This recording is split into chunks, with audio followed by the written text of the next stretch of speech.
तम तपोवने। सीता जी कह रही हैं, हे रघुनंदन, हमारा एक बार उन तपोवनों में घूमने की इच्छा, रहने की इच्छा हो रही है।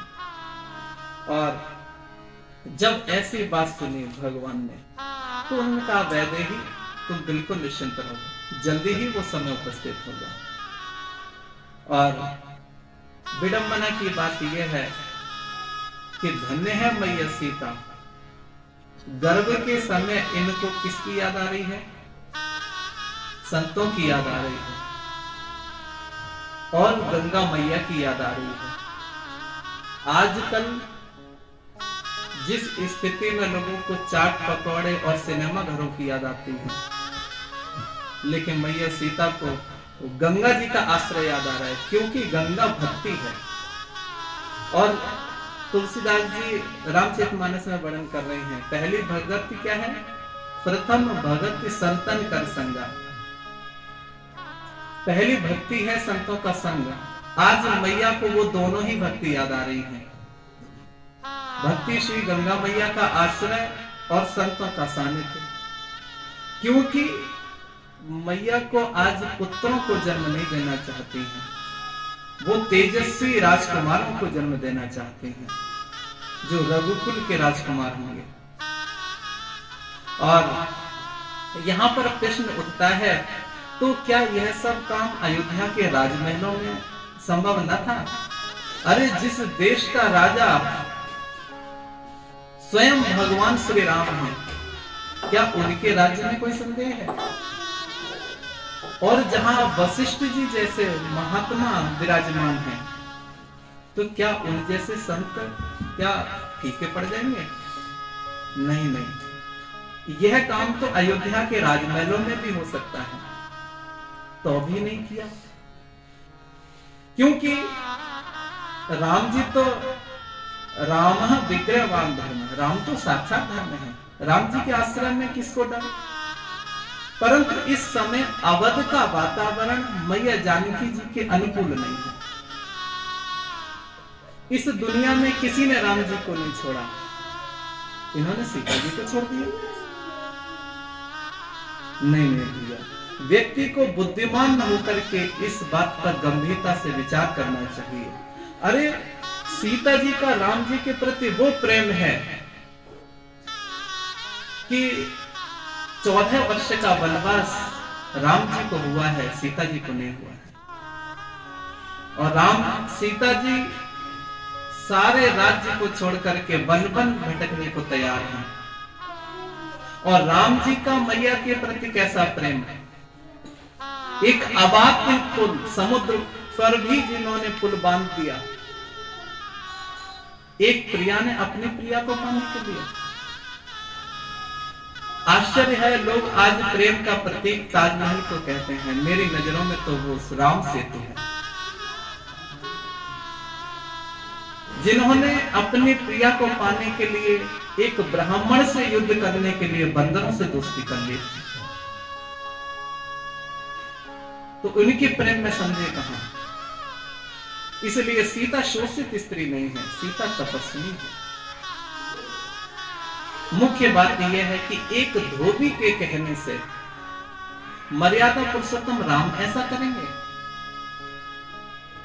अरे राम जी का राज्य का जो राज दरबार तो दूर, हमारे और आपके घर में भी कोई काम करने वाली महिला आती है ना, तो उसकी भी इतनी सामर्थ्य नहीं जो हम हमारे आपके घर के व्यक्तिगत किसी कार्य में या बात में हस्तक्षेप करे। और अगर करे तो आप क्या करोगे? बोलोगे अरे यार बहुत बोलती है, बदलो इसको। और अगर वही आपसे ये कहे अरे बाबूजी आपको ऐसा नहीं करना चाहिए, तो आपको 10 बार विचार करना पड़ेगा कि ये बात कितनी व्याप्त हो चुकी होगी, जो आज ये मेरे से कह रही है कि बाबूजी आपको ऐसा नहीं करना चाहिए। और राम जी के राज्य में इतना सहज नहीं है, क्योंकि राम जी का राज्य दिव्य है। आज एक धोबी उस महारानी के विषय में प्रश्न उठा रहा है तो राम जी सोच रहे हैं कि अब यह अयोध्या सीता जैसी पवित्र स्त्री को रखने योग्य नहीं रही। अब इस अयोध्या की इतनी सामर्थ्य नहीं है कि जो सीता जैसी तपस्विनी को धारण कर सके। और राम जी धर्म के विग्रह वहां स्वरूप हैं।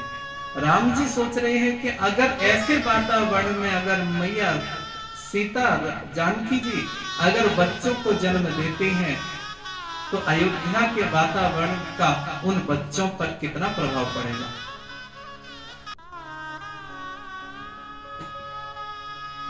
राम जी सोच रहे हैं कि हमारा तो लक्ष्य है प्रजा की रक्षा करना, और जब ये बालक बड़े होंगे तो प्रजा के द्वारा जब इनको यह पता चलेगा कि अमुक व्यक्ति ने या इस समाज ने हमारी मां के ऊपर ऐसे ऐसे उंगली उठाई थी, तो क्या वे दोनों राजकुमार प्रजा की रक्षा करेंगे? अरे समाप्त ही कर देंगे, रक्षा नहीं करेंगे। तो राम जी सोच रहे हैं कि हमको कोई सुदृढ़ वातावरण जानकी जी के लिए होना चाहिए, और जानकी जी भी यही चाह रही है कि अब अयोध्या में हम अपने बच्चों को कैसे जन्म दें। और वहां पे लक्ष्मण जी को आज्ञा करी है भगवान ने कि तुम जाओ और इनको सुरक्षित स्थान तक छोड़ के आओ। और जब लक्ष्मण जी रथ पर आरूढ़ होकर के चले, मैया जानकी को ला करके वाल्मीकि रामायण जो वाल्मीकि आश्रम है उनको छोड़ा, और मैया सीता इस समय थोड़ी सी दुखित थी, और उनके दुख का वो आंसू उनके कपोल पर होते हुए बस पृथ्वी पर गिरने ही वाला था। उसी समय वाल्मीकि जी अपना कमंडल लेकर के वहां पर उपस्थित हुए, और वो शोक का आंसू तुरंत वाल्मीकि जी ने अपने कमंडल में ले लिया, और सीता जी का वही शोक ही आज श्लोक के रूप में परिणित हो गया।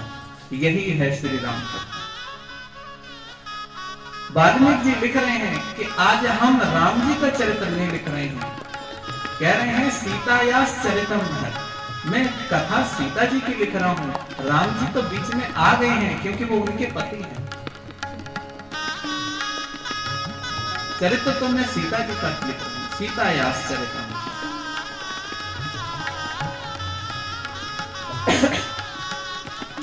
और मैया आश्रम में बैठ करके रोजाना वाल्मीकि जी को राम जी की कथा सुनाते हैं, और वाल्मीकि जी रोजाना उस सुनी हुई कथा को लेखन कर रहे हैं।